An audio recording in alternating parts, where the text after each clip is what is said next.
right now that we're hearing, oh, well, in the last month or so, we're hearing so much about DeepSeek, and it's certainly like a watershed moment, I think, of AI overseas. But in China, they have different models of AI, don't they? Like that seem to be far, maybe not far, because I actually don't know anything. I don't know that much about AI, but it sounds like they're more sophisticated even than DeepSeek. Like they have their own models that they use Mhm. internally. I know I've heard you speak about the development of DeepSeek and what it sort of says about Chinese innovation. But yeah, so could you Mhm. debunk some of the stereotypes of Yeah, DeepSeek is very much a watershed moment. And just a few days after its release, I believe it overtook ChatGPT as like the #1 downloaded app in the Apple Store. And very early on, corporate media was trying its best to undermine DeepSeek. And one of the tropes that it put forth as a way to undermine it was this very old idea that China cannot innovate. And so corporate media and a lot of people in Washington also were saying, the Chinese are cheating, they stole this because China cannot innovate. And it stems from this very racist idea that China is only capable of manufacturing cheap, low quality consumer goods. They are the world's factory.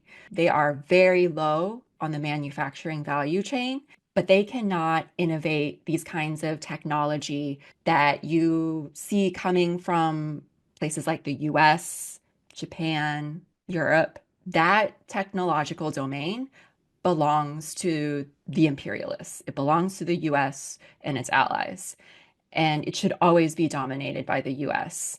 So, this idea that China can't innovate, that was totally thrown into question by the success of DeepSeek. So, what's significant about DeepSeek is that DeepSeek was created in spite of these really restrictive semiconductor chip restrictions that the US placed on it. And so, because there were such severe restrictions, Chinese engineers had to find a way to develop this AI model. And so, if you read interviews with the DeepSeek CEO, he's talked about the company's really innovative hiring model or their like really unorthodox approach to hiring, right? He said that the average age of people that they've hired was under 35. They hired people who were freshly out of college who didn't really have a lot of work experience. They prioritized technical capabilities over technical experience. And they hired really young, talented graduates and PhD scholars from the top Chinese universities. And they only hired people with 3 to 5 years of work experience maximum. Anything over 8 years, that application immediately got a pass.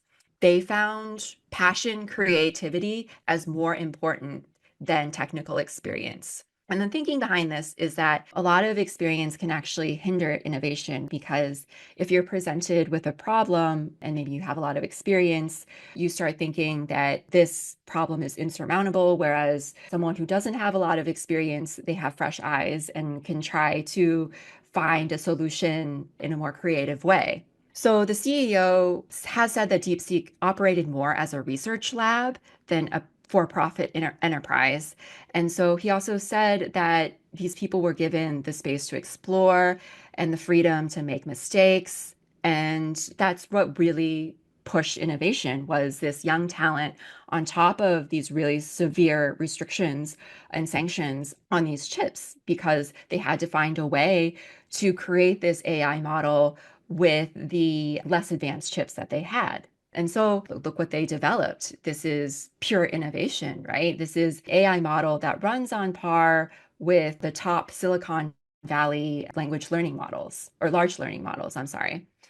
And DeepSeek is very much a watershed moment, and it's significant for a couple of reasons. The first is that it's open source. It's under a very permissive MIT license, which allows the source code to be downloaded and available for use by anyone in the world, and they can like add to it if they want to. It's also way less resource intensive to run with the right setup. People can run the R1 model on their personal consumer grade computers if they want to. So what this means is that like any person or organization or company can now have the option of deploying and tweaking the DeepSeek R1 model to fit any necessary or desired use case. And so it opens up this entire field of technology to actors that the big tech monopolies want to keep restricted. DeepSeek is also significant in the sense that it kind of throws our entire social contract and agreement with these big tech monopolies entirely into question, right? It throws the entire status quo into question. For a while, there was this unspoken agreement between Washington and Silicon Valley where we would basically throw money at these big tech CEOs. We would make them the richest men in the world as long as they found a way to keep developing technology to keep US tech on top, to maintain our US tech dominance. So we'd throw billions of dollars at them, and they just insisted that we need to keep scaling up. Sam Altman has said that he needs $7 trillion for the infrastructure required to power his dream AI systems. $7 trillion. And so these CEOs have insisted the only way to advance tech is through these highly unsustainable, capital intensive forms of development. And this includes massive investments in energy grid infrastructure, massive investments in semiconductor manufacturing, massive expansion of energy intensive and environmentally destructive data centers. But they've all said these are necessary for innovation in the AI sector, that DeepSeek was developed and trained at a fraction of the cost without access to these cutting edge chips, these cutting edge hardware, without these like overbuilt data centers. It's much less resource intensive to run.